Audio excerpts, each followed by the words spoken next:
जी, अस्सलाम वालेकुम। मैं हूँ अवैस सलीम और मेरे साथ आज ख़ास मेहमान हैं शाहिद मित्तला साहब, इस्लामाबाद से मुझे जॉइन कर रहे हैं। सीनियर सहाफ़ी हैं, एंकर हैं, कॉलम लिखते हैं और इनकी अक्सर ख़बरें जो हैं, वो पाकिस्तान का जो नेशनल एक मंज़रनामा है पॉलिटिक्स का, उस पर ख़ासी जो है वो हलचल मचाती हैं। तो मैंने सोचा आज हम इनसे बात करें और इनसे पूछें कि आजकल जो हमें तलातुम नज़र आ रहा है पाकिस्तान की सियासत में, ये कहाँ जाकर थमेगा? तो शाहिद साहब, आपका बहुत शुक्रिया वक़्त देने के लिए।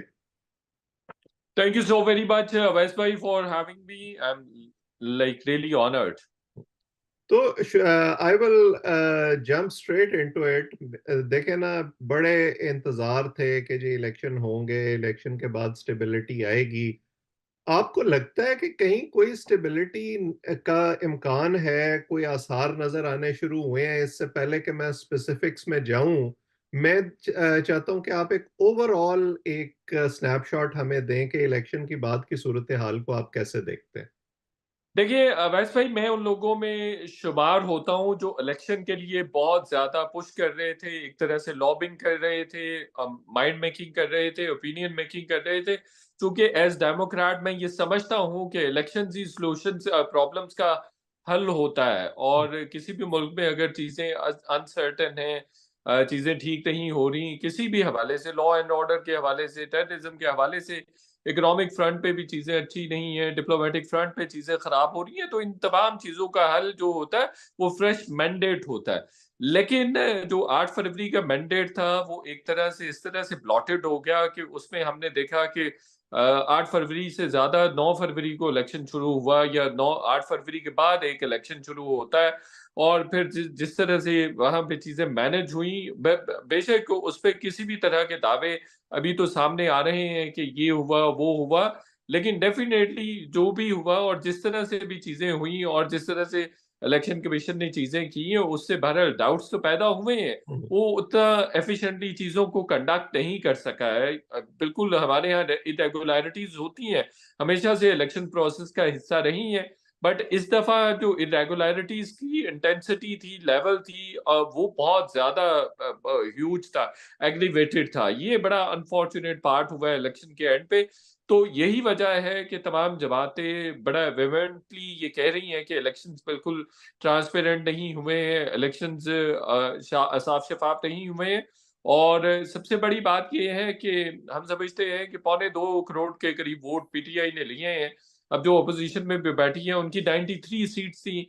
2 उनके एमएनएस जो हैं वो चले गए, डिफलेक्ट होके चले गए, तो 91 सीट्स अभी भी सिंपल मेजॉरिटी के एतबार से वो सबसे बड़ी जमात बनती है और फिर बाद में जो चीज़ें हुई जैसे उनको रिज़र्व सीट्स पे उनको नशिस्तें भी नहीं मिल सकी, जो कि लॉ के मुताबिक तो जस्टिफाइड है, लेकिन आम आदमी की नज़र में उसको आप जस्टिफाई नहीं कर सकते। मीडिया में भी उसके हवाले से भी आवाज़ें थी, तो ये बहुत सारे इश्यूज़ साथ ही इकट्ठे हो गए और फिर हमने देखा कि जिस तरह से एक्स्ट्रा जुडिशियल प्रोसेस होता रहा इंसाफ के कटहरे में लाने के लिए पीटीआई के रहनुमाओं को, पीटीआई की लीडरशिप को, तो उसने भी ओवरऑल प्रोसेस को टेंटेड किया है, ओवरऑल प्रोसेस को खराब किया, स्पॉइल किया है। अगर ये सारी चीज़ें ना होती तो चीज़ें मज़ीद बेहतर हो सकती थी, सर्टेनिटी की तरफ जा सकती थी। अच्छा, चीज़ें अभी भी बेहतर हो सकती हैं कि अभी भी हमारे जो डिसीजन मेकर्स हैं, अगर उनको समझ आ जाए कि अभी भी इसमें सिस्टम ने ये ये डेफ़िनेटली इस हिस्से पे मैं ज़रा थोड़ा आगे जाके आना चाहता हूँ, लेकिन आपने जिस तरफ इशारा किया कि सभी स्टेक होल्डर्स जो हैं, इस प्रोसेस के जो पॉलिटिकल स्टेक होल्डर्स हैं, वो अब ऐसे लगता है कि नाराज़ हैं। हमेशा ऐसे होता था कि चलें कुछ ना कुछ फिडलिंग होती है हमारे इंतखाबी प्रोसेस में, लेकिन जो जीत जाता है कम से कम वो खुश होता है। इस दफ़ा बज़ाहिर नून लीग की हुकूमत बन गई है, लेकिन वो भी नाराज़ हैं, वो भी कहते हैं कि हमारे साथ ज़्यादती हो गई है, वो बड़े मियाँ साहब ज़रा रूठे-रूठे फिर रहे हैं। तो फिर इस तरह ये काम आगे कैसे चलेगा? नून लीग के हवाले से मैं बड़ी अहम, बड़ी एक्सक्लूसिव, बड़ी खबर आपके साथ शेयर कर लेता हूँ। देखिए, नून लीग बिल्कुल भी वफ़ाकी हुकूमत नहीं लेना चाहती थी और अभी इस वक़्त भी उनके जो रैंक्स एंड फाइल्स हैं, उसमें शदीद तरीन तहफ़्फ़ुज़ात हैं हुँ, और ये जो आपको अदरवाइज़ तासुर नज़र आ रहा है कि शायद चीज़ें बड़ी सेटल्ड हैं, बहुत अच्छे तरीके से स्मूथली चीज़ें चल रही हैं, ऐसा बिल्कुल भी नहीं है। बहुत ज़्यादा खराबी है, बहुत ज़्यादा तहफ़्फ़ुज़ात हैं पीएमएलएन के रैंक्स एंड फाइल्स में, और ये चीज़ें मज़ीद ख़राब होंगी। ये बजट आप दे लेने दीजिए, इसके बाद आप देखिएगा कि चीज़ें बहुत ज़्यादा ख़राबी की तरफ बढ़ेंगे। और मुझे तो ये भी लग रहा है, आप इस क्लिप को सेव करके रख लीजिए, इस खबर के साथ ही, कि नून लीग बिल्कुल हुकूमत नहीं लेना चाहती थी। वो एक तरह से मजबूर हो गई हुकूमत लेने पर, उनको मजबूर किया गया, या अदरवाइज़ चूँकि उन्होंने पंजाब लेना था इसलिए वो मजबूर हो गए, चूँकि उन्होंने मरियम नवाज़ साहिबा को सीएम पंजाब बनाना था, तो इसी मजबूरी में उनको वफ़ाकी हुकूमत लेनी पड़ गई। जो भी सर्कमस्टांसेस थे, बहरहाल जो भी वहाँ रायगढ़ में मीटिंग्स होती रही हैं, मैं प्रीवी हूँ, मेरे पास इन्फॉर्मेशन है कि वहाँ पे ज़्यादातर लोगों की यही राय थी, और सीनियर लीडरशिप की यही राय थी कि हमें वफ़ाकी हुकूमत किसी भी तौर पर लेनी नहीं चाहिए। हुँ। तो उस हुकूमत को लेकर बहुत शदीद तरह के तहफ़्फ़ुज़ात हैं, और अभी भी मेरी इन्फॉर्मेशन के मुताबिक जो चीज़ें हैं, जैसे शहबाज शरीफ और मोहसिन नकवी के हवाले से इख्तलाफात की खबरें आ रही हैं, हुँ। ये भी 2000% बिल्कुल ठीक है, दुरुस्त है खबरें। और 1 डेढ़ महीने से मैं भी 1-2 चीज़ों पे काम कर रहा हूँ। कमिंग डेज़ में शायद वो चीज़ें भी सामने आएँ, जो बता देंगी कि शायद ये हुकूमत 1 साल भी ना चल सके, 1 साल से पहले इनका कोई ना कोई और सिलसिला बन जाए। और मैं ये जो बात करते-करते रह गया, कि इस खबर के साथ आप इस बात को नोट करके रख लीजिए कि शायद पीएमएलएन के ज़हन में कहीं पर ये बात है कि अगले 6 महीने से 1 साल में चीज़ें हमारी फ़ेवर में नहीं रहेंगी। हुँ। यही वजह है कि मरियम नवाज़ साहिबा बहुत प्रॉम्प्टली और बहुत एफ़िशिएंटली चीज़ों को कर रही हैं, इनिशिएटिव्स को कंडक्ट करने की कोशिश कर रही हैं। वो शी इज़ ऑन टोज़, हुँ। और वो मुसलसल आप देखें कि शायद वो तो रातों की नींद भी नहीं पूरी कर रही हैं, और हमें नज़र आ रहा है कि कोई भी इनिशिएटिव उनके सामने आता है, कोई भी हुँ। ब्रीफिंग आती है, तो फौरन उस पे इम्प्लीमेंट के लिए ऑर्डर्स इश्यू कर देती हैं। तो कहीं न कहीं ये पीएमएलएन के ज़हन में मुझे ये फ़ील हो रहा है, डेफ़िनिटली ये खबर की सूरत में कमिंग डेज़ में भी सामने आ सकता है कि शायद नून लीग ऐसी चीज़ों पे काम कर रही है, और उनके ज़हन में बैक ऑफ द माइंड है कि शायद डाउन द लाइन 6 महीने, साल के बाद हमारे हुकूमत हमारे पास नहीं रहेगी, हुँ। या हम वफ़ाकी हुकूमत से निकल जाएँगे। तो ये बात बिल्कुल ऐसे ये ही तो है आपने कि चीज़ें वाक़ई उतनी स्मूथ नहीं है, बेहतर नहीं है। वाक़ई ब्रेकिंग न्यूज़ आपने दे दी है। तो जब आप ये कहते हैं कि नून लीग हुकूमत नहीं बनाना चाहती थी, तो नून लीग के एक इंटरनल डायनामिक्स भी तो है ना? क्या नवाज़ शरीफ साहब हुकूमत नहीं बनाना चाहते थे, या शहबाज शरीफ साहब का जो ग्रुप है, जो इस वक़्त अब हुकूमत कर रहा है, वो ऐसा नहीं चाहते थे? बहुत इम्पोर्टेंट सवाल है। बिल्कुल, नवाज़ शरीफ का जो ग्रुप था वो हुकूमत नहीं बनाना चाहता था। नवाज़ शरीफ साहब खुद भी चाहते थे कि हुकूमत ना बनाई जाए। लेकिन जैसे मैंने बताया कि कोई ना कोई मजबूरी हो गई, कोई ना कोई सिलसिला हो गया। शहबाज शरीफ साहब की कमिटमेंट थी कहीं पर कि हुँ। जी हम वफ़ाकी हुकूमत लेंगे, और फिर मुक़तदरा के साथ मुक़तदरा ने भी कहीं न कहीं कमिटमेंट दी हुई थी कि हुकूमत नून लीग की होगी, चूँकि उनको मुआशी जो चैलेंजेज़ है, उसका भी सद्देबाब करना है, और मुआशी चैलेंजेज़ के लिए ज़रूरी था कि पीएमएलएन का जो सिलसिला है हुकूमत का, वो आगे बढ़ता। मैंने 25 दिसंबर को एक आर्टिकल लिखा था, जिसमें मैंने सारा सिनेरियो स्केच आउट कर दिया था, वैसा, जिसमें मैंने लिखा मैंने था कि देखा वो नवाज़ शरीफ आर्टिकल साहब बिल्कुल। मुझे मुझे जीतते नज़र नहीं आ रहे, और उनके साथ वही वाला सिलसिला होगा जो मियाँ अज़हर के साथ हुआ था। वो बिल्कुल 100% वैसा ही हुआ है। मैंने लिखा था कि शहबाज शरीफ साहब वज़ीर-ए-आज़म होंगे, वही हुआ है। हुँ। मैंने लिखा था कि शहबाज शरीफ को 2 बड़े मकासद के लिए लेके आया जा रहा है, 2 बड़े चैलेंजेज़ हैं पाकिस्तानी रियासत को, एक इकोनॉमिक फ्रंट पे, एक डिप्लोमैटिक फ्रंट पे है। इंडिया के साथ हम ताल्लुकात बेहतर करेंगे, शहबाज शरीफ साहब अगर आते हैं, तो Modi would be comfortable while working with Shehbaz Sharif. वो चीज़ें उसी तरफ जा रही हैं। आज इसहाक डार साहब ने स्टेटमेंट लंदन में बैठ के दे दिया है कि हमारे ताजिर चाहते हैं कि भारत के साथ हमारे ताल्लुकात बेहतर हों। दूसरा, मैंने ये कहा था कि हमारे जो मिडल ईस्टर्न पार्टनर्स हैं, वो भी वैसा ये चाहते हैं कि इंडिया के साथ हमारे ताल्लुकात बेहतर होने चाहिए, और ये बात सही भी है, हमें बिल्कुल अपने हमसायों के साथ ताल्लुकात बेहतर करने चाहिए। तीसरी चीज़ मैंने ये भी लिखी थी कि इकोनॉमिक फ्रंट पे अगर शहबाज शरीफ साहब आते हैं, मैंडेट किसी का भी हो, मैंडेट पीटीआई का अगर मैंडेट हो, तो उसको शायद हमारे जो स्ट्रैटेजिक पार्टनर्स हैं, वो भी कबूल नहीं करेंगे। तो हुँ। पीएमएलएन शहबाज शरीफ की सूरत में आती है, नवाज शरीफ नहीं भी आते, तो फिर भी हमें मिडल ईस्टर्न पार्टनर से कोई ना कोई माली इमदाद मिल जाएगी, और वो कमिंग डेज में आप देखेंगे थोड़ा बहुत ये सिलसिला चलेगा। आज जो 23 मार्च की जो परेड है, उसमें भी जो सऊदी डिफेंस मिनिस्टर हैं खालिद बिन सलमान, वो तशरीफ लाए हुए थे, वो भी जो कि एक थे बहुत और बड़ा चाइनीज सद्द दस्ता मील भी है। था, तो उससे तो ये लगता है कि हमारे जो ये क्लोज एलाइज हैं उन्होंने एंडोर्समेंट दे दी है इस हुकूमत को।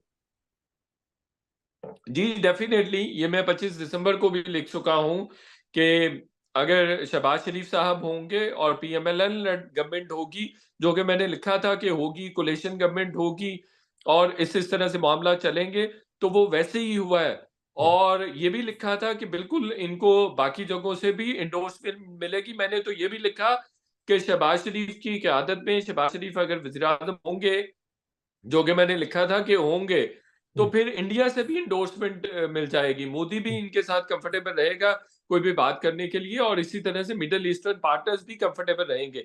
लेकिन उनकी जो पार्टी के अंदर जो फिशर्स हैं, वो बड़े सीवियर हैं, वो हम्म, बड़े डीप हैं, और कमिंग डेज़ में और भी डीप होने जा रहे हैं।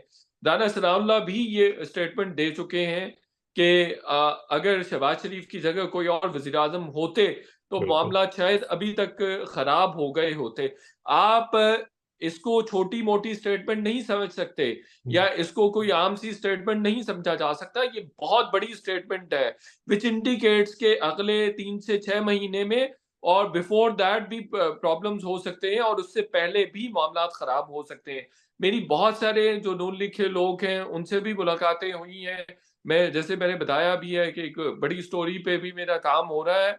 तो वो बहुत मल्टी फैसेटेड स्टोरी है, उससे भी काफ़ी सारी चीज़ें, तो उसमें उसी सिलसिले में साइड नोट पे ये भी चीज़ें एक्सचेंज हम्म, होती रहीं, ये भी थोड़ी बहुत, तो इनके अंदर बहुत ज़्यादा खराबी है। दूसरी तरफ एक और भी चीज़ है, हम्म, आप देखें कि इलेक्शंस के रिजल्ट्स का आप एस्टेब्लिशमेंट को इसलिए भी दोष नहीं दे सकते। आप दे दें, आप ड्राइंग रूम्स में तो उनको दोष दे रहे हैं, लेकिन आप अपनी तंज़ीमी हालत देखिए, आप अपने अरेंजमेंट्स देखिए, आप अपनी सिंक्रोनाइज़ेशन देखिए पार्टी के लिए, आप अपनी अदरवाइज़ आप अपना इन्फ्लुएंस वे वगैरह देखिए सोशल मीडिया पे, आप अपना इंटरैक्शन और ताल्लुकात अपने सोशल मीडिया के साथ, सोशल मीडिया इन्फ्लुएंसर्स, यूट्यूब या मेन स्ट्रीम मीडिया के बड़े-बड़े एंकर्स के साथ देखिए, तो वो ज़ीरो है। आपका अपना जो होमवर्क है वो ज़ीरो है। नून फॉर लीग की बात एग्ज़ाम्पल कर रहे 21 हैं आप? अक्टूबर, जी, नून लीग की बात कर रहा हूँ। आप वो मुक़तदरा को मोर्दे इल्ज़ाम ठहरा रहे हैं अपने ड्राइंग रूम्स में कि इन्होंने हमारे साथ कोई ना कोई ज़्यादती की। लेकिन दूसरी तरफ आप देखिए कि भई आपकी तो परफ़ॉर्मेंस, आपकी प्रोडक्टिविटी, आपकी डिलीवरी तो ज़ीरो है। अब 3 खानदान हैं जो आप यू वोंट बिलीव, और it is insult to public intellect and to the message as well, कि 2 या 3 लोग हैं जो पंजाब की और वफाक की हुकूमत चला रहे हैं। और मैं उनका नाम नहीं लेना चाहूँगा, वो शहबाज शरीफ और मरियम नवाज़ नहीं है, keep in mind. Hmm, shocking is that कि वो नवाज़ शरीफ और शहबाज शरीफ और मरियम नवाज़ नहीं है। 2-3 लोग हैं, जूनियर लेवल के लोग हैं, और तंज़ीमी हालत का ये मयार है, तंज़ीमी स्ट्रक्चर का ये हाल हो गया है इनका वैसा, कि बुशरा अंजुम भट्ट साहिबा हैं, वो उनको पहले पिछले महीने उनको एमपीए बनाया गया, फिर कोई 2 हफ्ते पहले उनको रिज़र्व सीट्स ज़्यादा हो गई, तो 9 जो एमएनएज़ बनाई पीएमएलएन ने, उनको एमएनए के लिए नामज़द कर दिया गया, और फिर अब उनको सेनेटर के लिए नामज़द कर दिया गया है, हम्म, और उनको टिकट अवार्ड कर दी गई है। आप देखें कि उनको कोई कोई और खातून नहीं नज़र आ रही। आप देखें कि सिर्फ़ 2-3 खानदान हैं, जो पूरे सिनेरियो में नवाज़े गए हैं। एक मरियम औरंगज़ेब का खानदान है, दूसरा वो ख्वाजा फैमिली का ख्वाजा हम्म, खानदान है, और रमदे खानदान है। ये हम्म। 3 खानदान हैं। ये शरीफ फैमिली से भी ज़्यादा नवाज़े गए हैं। यू लेकिन वुड कभी कभी बिलीव।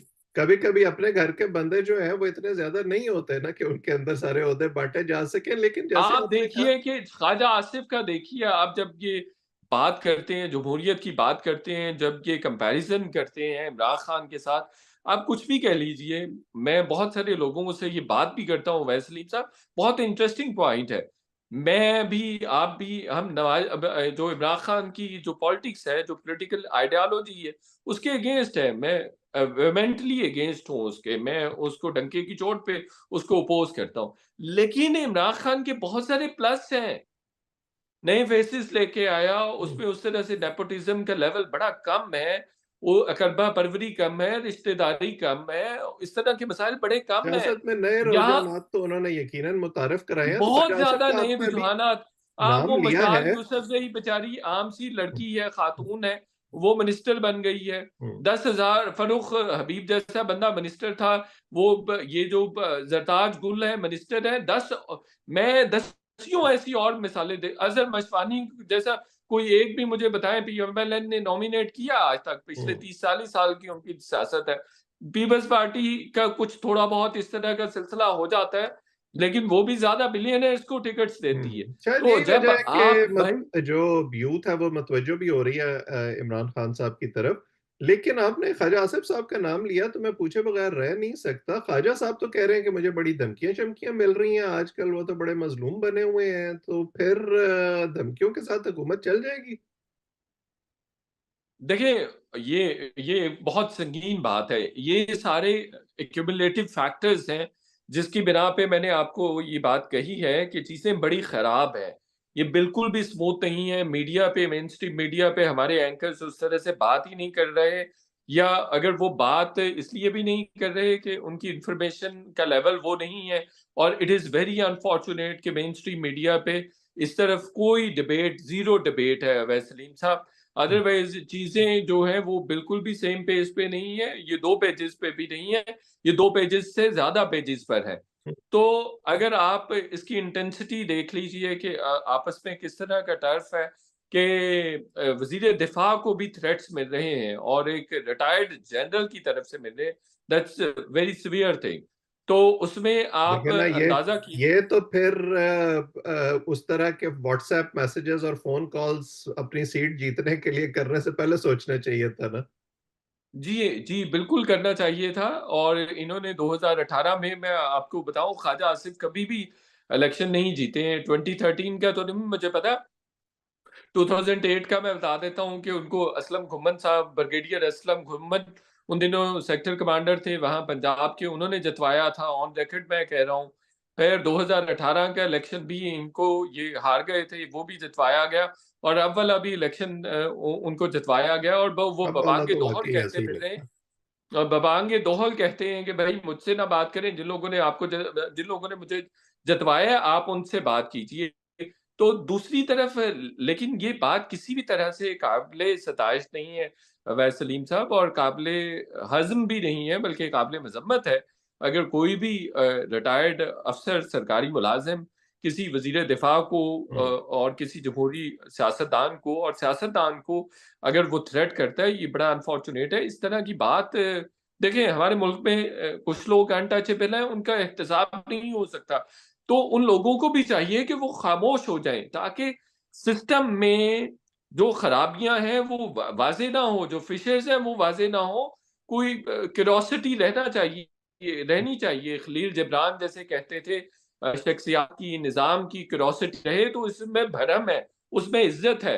तो हुँ, वो सिस्टम में जो भरम है, अदालतों का भरम है, सिस्टम का भरम है, वो रहने देना चाहिए। इन रिटायर्ड अफ़सरान को भी सोचना चाहिए कि इस तरह से हमारे जो पॉलिटिकल सिस्टम है या पॉलिटिकल एलीट है, उसको इस तरह से एक्सपोज़ नहीं करना चाहिए। दूसरी तरफ आप की बात बिल्कुल ठीक है कि जब आप इस तरह की फ़ेवर्स लेते हैं, तो उसमें भी आप कॉम्प्रोमाइज़ हो जाते हैं। तीसरा एक और भी एस्पेक्ट है। वो ये है कि चीज़ों की सेवेरिटी देख लीजिए। चौथा एस्पेक्ट ये है कि ख्वाजा आसिफ कोई भी, मैं नहीं समझता हूँ कि उन्होंने एक ऑफ द कफ ये बात की है, हुँ, और वो बगैर किसी वजह के ये बात कर सकते हैं, और उनको कोई टेसिट अप्रूवल वगैरह नहीं थी। मुझे लगता है कि कहीं न कहीं थोड़ी बहुत ज़रूर उनको अप्रूवल थी, कोई तुनका-शुनका लगाना था, या हुँ, उनको थोड़ा-सा खींचना था जनरल बाजवा को या जनरल फैज़ को। हुँ, मेरी ये ऐसी मुमकिन है। फीलिंग्स है। इससे ज़्यादा होगा कुछ नहीं उनके साथ, हुँ, कुछ भी नहीं होगा। और फिर उन्होंने माज़रत भी कर ली है, ब बहुत इंटरेस्टिंगली। ख्वाजा आसिफ साहब ने, उन्होंने शाहज़ेब के प्रोग्राम में जाके ये कहा है कि भई मैंने तो बात ही की थी और अगर मैंने बात कर दी है, तो आप इसको जाने दीजिए और मैंने कोई बहुत कोई थ्रेट नहीं किया, मैंने कोई सीवियर बात नहीं की हुँ। है। तो उन्होंने एक तरह से withdraw his statement as well. तो अच्छा कहने का तो मकसद ये है कि एक बात मैं ज़रूर कहना हुँ, चाहूँगा कि पार्टीज़ को रिफ़ॉर्म्स लानी चाहिए, इंट्रोड्यूस करवानी चाहिए कि थोड़ा-सा कम से कम फॉर लाइक नेक्स्ट 10-15 इयर्स ही आप नेपोटिज़्म से बाहर निकलें, रिश्तेदारियों से एक ही घर के 10-10 जो लोग नवाज़ने से बाज़ आइए। आप क्या नौजवान नस्ल को क्या मैसेज दे रहे हैं? मैंने इसका ना बहुत डीप एनालिसिस किया है 8 फरवरी के इलेक्शंस का। देखिए, जो एस्टेब्लिशमेंट के साथ इश्यूज़ हैं, जो एस्टेब्लिशमेंट ने किया कराया अपना जो उन्होंने समेटा है, वो तो समेटा ही है 8 फरवरी को। लेकिन उसके साथ-साथ आप देखिए ये पॉलिटिकल पार्टी से नफ़रत का भी सिलसिला था दुरुस्त। कि देखिए 30-40 साल से नौजवान नस्ल देख रही है कि नेपोटिज़्म है, रिश्तेदारियाँ हैं। एक ही घर में ख्वाजा आसिफ है मिसाल के तौर पर। हुँ, 4 एमएनएज़ हैं, 3 एमएनएज़, उनकी भांजी एमएनए है, उनकी वाइफ एमएनए है, खुद वो एमएनए है हुँ, और उनकी भांजी मिनिस्टर है, खुद भी मिनिस्टर है। ऐसा कौन-सी जमहूरियत में होता है? हुँ, ऐसा कौन-सी 25 करोड़ की आबादी है हुँ। भाई, आपके पास कोई ब ब 130-35 एमएनएज़ हैं। आप जो इलेक्टेड लोग हैं, उनको नॉमिनेट कर सकते हैं और देखिए, नौशीन ये तो इफ्तिखार है, इस वो 3 से हुकूमत का 2-3 बड़ा दफ़ा जीत के आई हैंडीकैप है हैं। वैसे। चलें, ये तो फिर सियासी क्या ख़ानदान है, हैंडीकैप है? लेकिन इनको तो दूसरे हाँ। वज़ीर जो इसमें मिल रहे हैं केयरटेकर हुकूमत से, किसी को कहीं खपा रहे हैं, किसी को कहीं खपा रहे हैं। सबसे जो बड़ी 2 वज़ारतें होती हैं, वज़ारत-ए-ख़ज़ाना और वज़ारत-ए-दाख़िला, एक मोहसिन नकवी साहब ले गए हैं, दूसरे वो एक इम्पोर्टेड बैंकर साहब ले गए हैं। देखिए, इसमें तो अवैस भाई आपकी तो ये बड़ी डिसाइसिव कॉल होती है। आपने डिसाइड करना होता है कि आपने किसी के जमहूरी हक को तस्लीम करना है या नहीं करना, किसी के मैंडेट को तस्लीम करना है या नहीं करना। और देखिए, जो अभी भी उन्होंने जो पॉलिटिकल अरेंजमेंट हुआ है, जो हुकूमती अरेंजमेंट हुआ है, ये बिल्कुल 100% ये डेमोक्रेटिक है। मैं I endorse credential of this current system कि भई वो डेमोक्रेटिक है, कोलिशन गवर्नमेंट की गुंजाइश होती है हर तरह के सिस्टम में। पीटीआई को ऑफर किया गया, वो नहीं आए। ऑफर ना भी करते तो ये इनका राइट था। ये बिल्कुल इस तरह की कोलिशन गवर्नमेंट पूरी दुनिया में बनती है और ये जायज़ तरीका है। लेकिन उसके साथ आप ये देखिए कि for the betterment of country आप ये कर सकते थे, आप ये जेस्चर दे सकते थे। आप फेडरल गवर्नमेंट से विथड्रॉ कर जाते, आप 6 महीने, 3 महीने उनको देते, जो कि मुझे पता है कि पॉसिबल नहीं था, कभी भी आपको ये डिसीजन ना लेने दिया जाता। लेकिन आप कम से कम अपनी विलिंगनेस तो शो करते कि भई हमने कोई महीना लगाते, कोई 2 महीने लगाते, कोई बार्गेन करते। और देखें, मैं बहुत इंटरेस्टिंग बात आपके साथ शेयर करूँ कि ये पीएम जो वफ़ाकी हुकूमत पीएमएलएन को देना, ये पीएमएलएन से ज़्यादा ये किसी और की ज़रूरत थी। ये ज़हन में रखिए आप। जैसे मैंने पहले कहा है कि भई हमारे मिडल ईस्टर्न पार्टनर्स भी पीएमएलएन के साथ डील करना चाह रहे हैं। इंडिया के साथ अगर मामलात को आगे बढ़ाना है, तो उसके लिए भी ज़रूरी है कि पीएमएलएन ही हो। और बाकी यूरोप के साथ भी अगर मामलात को आपने बेहतर करना है, तो उसके लिए एक एक्सपीरियंस्ड लीडरशिप ज़रूरी है, जो कि पीएमएलएन की सूरत में आपके पास अवेलेबल है सिर्फ़। और वो उस तरह से पीपल्स पार्टी अदरवाइज़ भी उसके डेमोक्रेटिक क्रेडेंशियल्स तो कंप्रोमाइज़्ड हुए ही हैं। अदरवाइज़ भी उसके गवर्नेंस के भी क्रेडेंशियल्स कंप्रोमाइज़ है। तो हुँ, उस सूरत में पीपल्स पार्टी भी किसी भी सूरत ऑप्शन नहीं थी। ये पीएमएलएन मजबूरी थी। लेकिन आपने उस पे कोई बार्गेन नहीं किया और जब आप बार्गेन नहीं करते और आप एक कमज़ोर पोज़ीशन ऑफ वीकनेस पे आप बार्गेन करते हैं और पोज़ीशन ऑफ स्ट्रेंथ आप लूज़ कर लेते हैं, तो उस सूरत में फिर अगला जो पोज़ीशन ऑफ स्ट्रेंथ वाला फ्रीक होता है, वो सारी बातें अपनी मनवाता है। आपको बिल्कुल। क्या ज़रूरत थी कि आप फॉर्म 47 के नोटिफ़िकेशंस लें, आपको नहीं ज़रूरत थी, लेकिन हुँ, आपने कबूल किया, आपको चूँकि हुकूमत चाहिए थी, आपने कहा कि हमने ये करना है, तो आप उसका बिल्कुल, नतीजा यही तो देखें, फिर बुनियादी आपके पास बात है ना। वज़ारत-ए-दाख़िला भी नहीं होगी हुँ, और फिर वज़ारत-ए-ख़ज़ाना भी नहीं होगी, कॉम्प्रोमाइज़। लेकिन आपको 100 प्याज़ भी खाने पड़ेंगे, 100 जूते भी खाने पड़ेंगे। बिल्कुल, इसीलिए तो अंग्रेज़ी में कहते हैं कि कॉम्प्रोमाइज़ जो है वो बड़ी स्लिपरी स्लोप होता है। हमारा टाइम तकरीबन ख़त्म हो रहा है, लेकिन आखिर में मैं आपसे ये ज़रूर पूछना चाहता हूँ कि अगर आपको ये लग रहा है कि यह हुकूमत साल 6 महीने से आगे नहीं चलेगी, तो क्या आप हुकूमत तब्दील होते हुए देख रहे हैं, या आपको लगता है कि पूरी असेंबली ही लपेटी जाएगी? क्योंकि पिछले 2 अदवार में हमने असेंबली के अंदर से तब्दीली होते हुए देखी है, और क्या ऐसी किसी तब्दीली की सूरत में क्या पीटीआई के लिए कोई इम्कान पैदा हो सकता है? अच्छा, मैं थोड़ा-सा ये बताऊँ कि मैंने ये बात नहीं की, करेक्शन है कि 6 महीने, साल में ये हुकूमत चली जाएगी। हुँ, मैं ये कह रहा हूँ कि चीज़ें बहुत सीवियर हैं और इसका इम्कान मौजूद है हुँ, कि कुछ ना कुछ चीज़ें ऐसी हों कि पीएमएलएन खुद कह दे। और मुझे ऐसा फ़ील भी हो रहा है, जिस तरह से मरियम नवाज़ साहिबा काम कर रही हैं या अदरवाइज़ उनके रैंक्स एंड फाइल्स में काफ़ी सारे डिवीज़न मौजूद है, काफ़ी सारे इख्तलाफात, रिज़र्वेशंस मौजूद हैं। शहबाज़ कैंप में तो उस तरह से नहीं है, लेकिन नवाज़ कैंप में बहुत ज़्यादा हैं, जिनको नवाज़ शरीफ साहब लीड कर रहे हैं और उसमें बहुत सारे बड़े स्टॉलवर्ट्स सियासतदान हैं उनके पीएमएलएन के। तो वो तो उनकी तो बड़ी सीवियर किस्म की कंसर्न्स, रिज़र्वेशंस है। दूसरी तरफ ये है कि चीज़ें अगर इसी तरह से पीएमएलएन से भी मनवाई जाती रहीं, जैसे मोहसिन नकवी हैं, he is all in all, he seems more powerful than prime minister, इस तरह से अगर इस तरह से भी तासुर दिया गया, तो ये तो अच्छा पब्लिक इंटेलेक्ट की तो इंसल्ट है ही है, चले उसकी तो कोई परवाह नहीं करता, ना सिर्फ जमातें करती हैं, ना मुक़्तदरा करता है। लेकिन आप देखिए कि उसका इम्पैक्ट होता है, मीडिया पर भी इम्पैक्ट होता है, लोगों पर भी इम्पैक्ट होता है। दूसरी तरफ ये भी है कि भई फिर उससे जो ताल्लुकात होता है, जो एतमाद का एक रिश्ता होता है, वो फ्रैक्चर होता है। जब वो रैप्चर होता है, तो उसका फिर नुकसान होता है, डेफ़िनिटली वर्किंग रिलेशनशिप को नाराज़ होता है, नुकसान होता है। तो जिस तरह से मोहसिन नकवी अपने मसल फ्लैक्स कर रहे हैं, तो उससे नुकसान होगा, पूरे सिस्टम को नुकसान होगा। ऐसा नहीं हो सकता, पीएमएलएन कंप्रोमाइज़ नज़र आ रहा है कि वो कंप्रोमाइज़ पोज़ीशन पे है, हुँ, लेकिन ये कंप्रोमाइज़ कहीं न कहीं एंड हो सकता है। डेफ़िनेटली लोग अपनी इज़्ज़त पे उस तरह से कंप्रोमाइज़ नहीं कर पाते हैं, या फिर उनका पॉलिटिकल कैपिटल ऑलरेडी बर्न हो चुका हुआ है, वो फ़ारिग हो जाएगा। जो अदरवाइज़ जो एक नई बात आई है मोहसिन नकवी और शहबाज शरीफ के दरमियान इख्तिलाफ़ात के हवाले से, ये मैं आपको अभी से बता रहा हूँ, आप लिख लीजिए कि ये ख़त्म नहीं होगा, इनके दरमियान ये रिफ्ट रहेगी।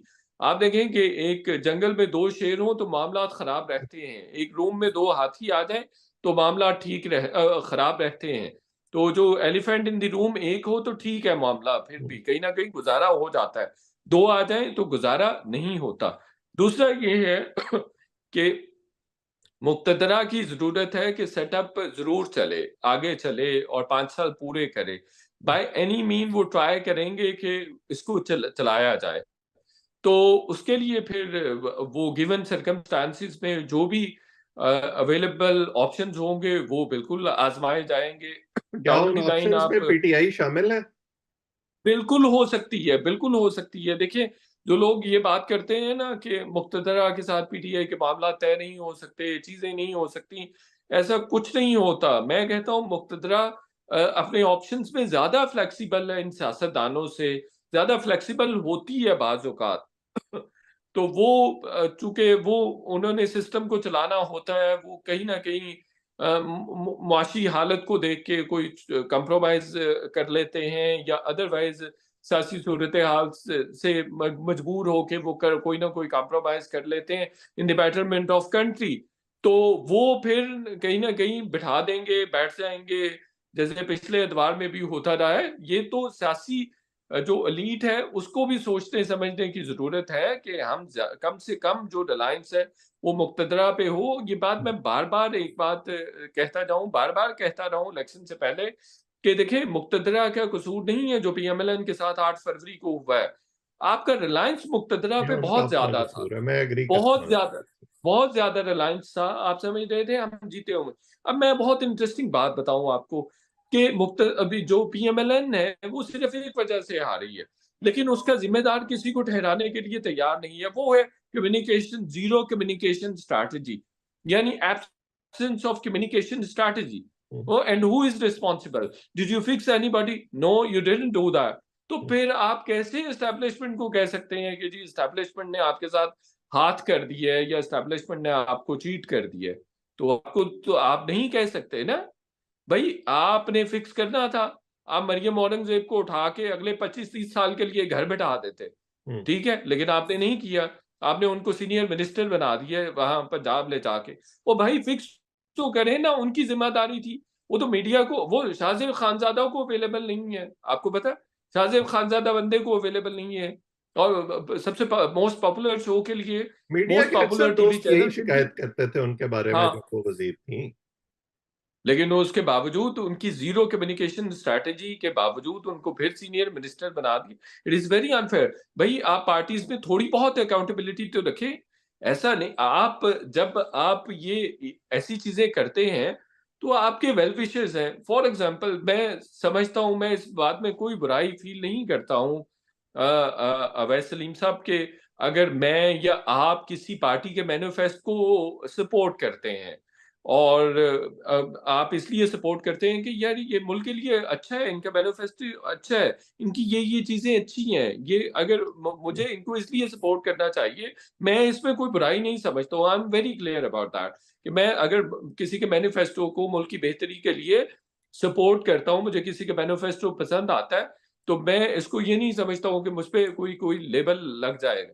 हुँ। तो बहुत सारे लोग जब पीएमएलएन को सपोर्ट करते हैं और पीटीआई को भी फॉर दैट मैटर, तो इसमें हर्ज नहीं है। लेकिन ये, आप जब अकाउंटेबिलिटी नहीं करते, यानी कम्युनिकेशन स्ट्रैटेजी जीरो होने की वजह से आप नहीं, ये इलेक्शन से बात फारग मैं हो गए, और आपकी पार्टी की हुँ, एग्जिस्टेंस हुँ। इन थ्रेट है, ऑन थ्रेट है, आप देखें। लेकिन आपने कोई अकाउंटेबिलिटी का कोई भी आपने मैकेनिज्म अप्लाई नहीं किया, कुछ भी आपने नहीं किया। और नहीं, आप जिस ठीक खातून कह ने रहे हैं, बहुत आपको सारी हरवाया, पूरा इलेक्शन आपको हरवाया, फारग करवाया, हुँ, आपने उसको फिर सीनियर वजीर बना दिया। तो ये आपके सपोर्टर्स की भी इंसल्ट है, आपके सपोर्टर्स भी इससे हवास बाख्ता होते हैं, जो मीडिया में है या अदरवाइज है, कि यार आप में तो बिल्कुल ही कोई मतलब कोई सोच समझ ही नहीं है, कोई अंडरस्टैंडिंग ही नहीं। बिल्कुल, ये इश्यूज़ ये इस तरह के हैं कि इनको पूरा अहाता करने के लिए एक नशिस्त बड़ी कम है, लेकिन आज की जो गुफ्तगू में से जो पॉइंट्स निकल के आए हैं, अगर मैं उनको रैप अप करूँ, तो मेरा ख़्याल है कि एक तो पार्टियों को ये समझना होगा कि वो मेरिट की बजाय अगर लॉयल्टी पर इन्हिसार करते रहेंगे सिर्फ़, तो फिर ज़ाहिर है उनकी पार्टी के भी यही हाल होगा। और दूसरा फ़ैसला जो उनको बड़ा करना है, वो ये है कि क्या उनको हुकूमत लेनी है सिर्फ़ हर हालत में, या उनको इख्तियार चाहिए? तो फिर उसके लिए उन्हें अपने असूलों पर खड़े रहना पड़ेगा, तभी जो है वो मामलात आगे चलेंगे और सिविलियन बालादस्ती का वो ख्वाब पूरा होगा। शाहिद साहब, आज की गुफ्तगू के लिए आपका बहुत शुक्रिया। मुझे यकीन है कि हमारे देखने वालों को इसमें से बहुत सारे इशारे मिले होंगे। ये गुफ्तगू हम अगली किसी नशस्त में जो है वो इसके मज़ीद पहलुओं पर भी बात करेंगे। जो लोग हमें देख रहे हैं, वो इस चैनल को सब्सक्राइब करें ताकि हमारी गुफ्तगू आइंदा भी आप तक पहुँचे। कमेंट सेक्शन में अपनी राय से भी हमें ज़रूर आगाह किया करें। शाहिद साहब, आपका और जो लोग हमें देख रहे हैं, सबका बहुत-बहुत शुक्रिया।